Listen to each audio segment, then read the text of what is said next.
America's credit card bill is at record levels, reaching $1 trillion for the first time only last month.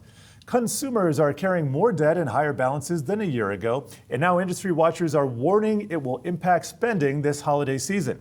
VantageScore, which evaluates America's spending habits, has found delinquencies are up and balances are down. Silvio Tavares, the CEO, joins us now. Silvio, thank you for joining us here today.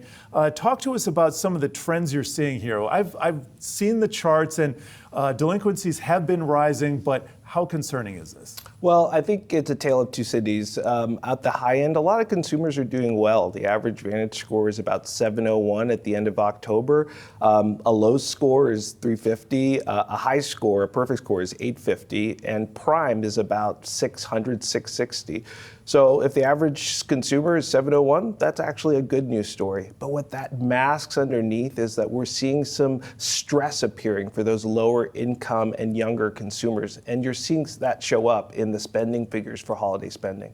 And so where are those cracks? Where should we be looking for those concerning signs? Well, what we're definitely seeing is consumers falling behind on payments. If you look at the last 7 months, every month, delinquencies, late payments have increased. And if you look at how consumers are using their credit cards, there's some cause for concern. The average consumer is about 34% utilized on their credit card. That means they're using about 34% of the available balances. But if you look at younger consumers and what we call subprime consumers, those with a Vantage score 600 and below, there you're seeing utilization rates at 90%. And so that's causing some concern, and quite frankly, that's a bit of what's behind the spending numbers for the holiday season. A lot of those consumers are under pressure, under stress. A lot of the guests that we've interviewed here over the last few years have talked about Gen Z, how they are, it's been a break from the prior generations. They're saving more. They're more concerned with fiscal prudence. They got their ducks in a row. But is this saying, and I'll just throw it to you, what is this saying about the younger Gen Z demographic? Are they finally hitting these tough times where they have to max out those credit cards? Well, the story here is about inflation and interest rates. The reality is for younger consumers, they have less of a cushion. With interest rates rising, with inflation rising, their income hasn't kept pace. And that's why you're seeing those high delinquency numbers and also those high credit card utilization rates. It also has to do with what we're seeing on the buy now, pay later front. Most consumers, younger consumers, have both a buy now, pay later usage and a credit card. And what we're seeing is consumers shifting that spending to buy now, pay later. So we're going to watch this trend very closely, because in 3 to 4 months, there could be some concerning signs if we see that credit deterioration. The banks and credit card lenders have identified this trend, and they're already pulling back. If you look for the end of October, we publish a report, a monthly report, a credit gauge called VantageScore Credit Gauge. If you look through the end of October, what you're seeing is banks reducing the number of new accounts on credit.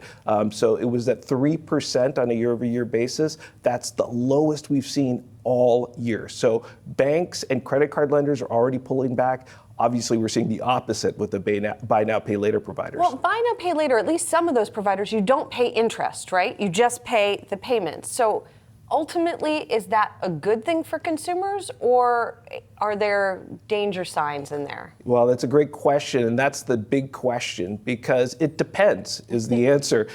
If you're a consumer that is responsible and has the sufficient income to make those 4 monthly payments, oftentimes buy now, pay later is a great choice.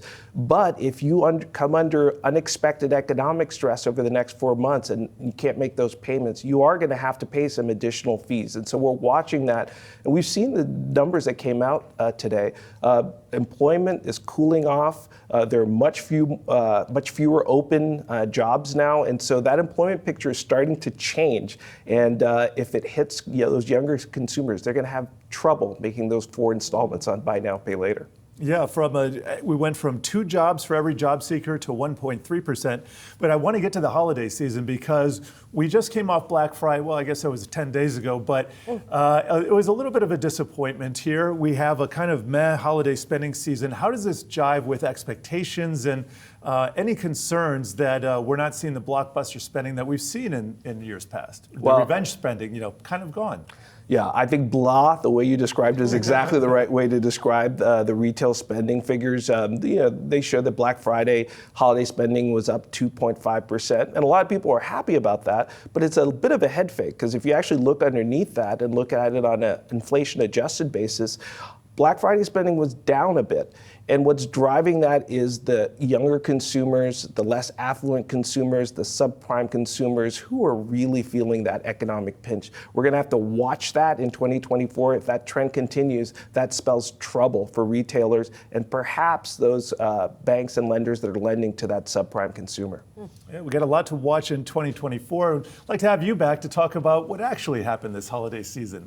Silvio Tavares, thank you for joining us here. Thanks for having me on.